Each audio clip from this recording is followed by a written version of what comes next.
For some analysis, we can speak to international relations professor Calypso Nicolaitis, joining us from Oxford University. Thank you for speaking to France 24. I'd like to begin by asking you, this summit deprives the kingdom of the chance to show off their country. Might it also help Saudi leaders avoid scrutiny over human rights violations? Quite the opposite, I would imagine. A year ago when they got the summit, the Saudis hoped that everybody would forget the ghastly murder of the journalist Jamal Khashoggi. They created this logo on how they are the country that brings tradition and modernity. They had this ambitious summit to empower people and showcase digital technology. Well, that they might do because indeed the summit may be virtual, but the crisis is real, both in the world. That's what, as you just said, they have to deal with a crisis. They have to get leaders to agree on a global health plan, on dealing with the debt of developing countries. They have to get the eyes of Pompeo, who is coming here. But of course, he represents a president leaving, or at least the world hopes. But indeed, the other problem that they have is the world hasn't forgotten not only the murder, but the situation in Saudi Arabia, the dire human rights record, the bloggers and human rights activists, especially women in jail who haven't been freed, in spite of some very timid reforms of the justice system. So I would say absolutely not. The world is watching, and indeed a number of mayors from Paris to New York have already boycotted the summit.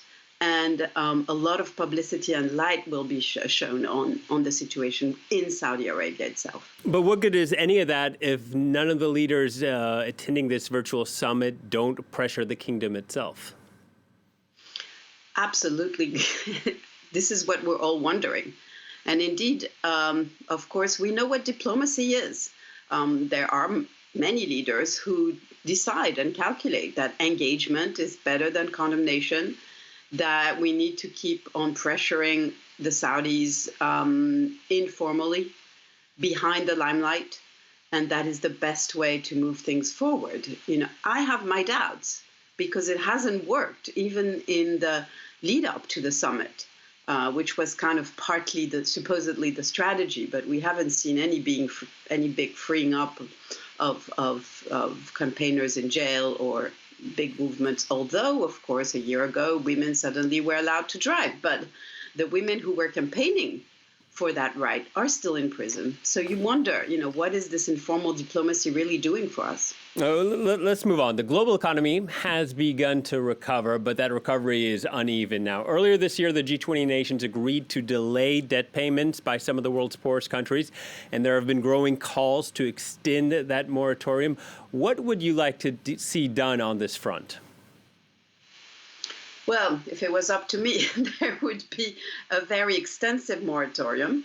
While, of course, and the IMF has been on that line, as you just said, we need a very radical dealing with the debt so that the countries most hit, can themselves mobilize resources.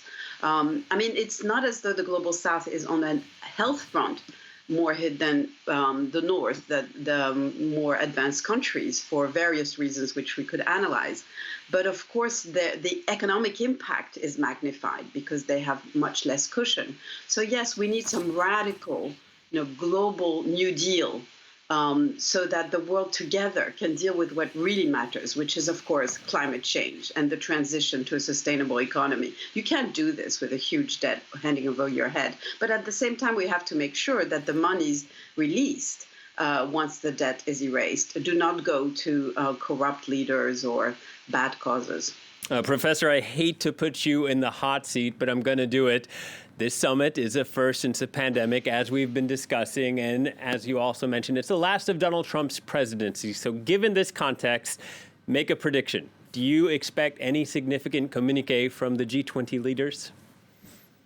Well, yes, they're called G20, but actually the whole world cares about the G2, US and China.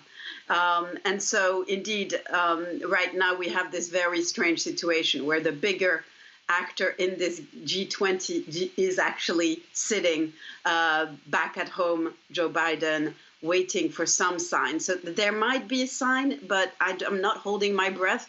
I like the hot seat, but I can't read the mind of Pompeo and what will happen when they interact with him. The politeness and diplomatic rituals might take over the great urge from around the world to recognize Joe Biden and move forward with him on a path of greater and enhanced cooperation. All right. But in a new way, not necessarily exactly going back to the Obama playbook. We'll see. It's quite exciting right now. All right, Professor, I'm going to let you off with dancing around the subject on that one, but you did it very gracefully, so we appreciate your analysis here on France 24.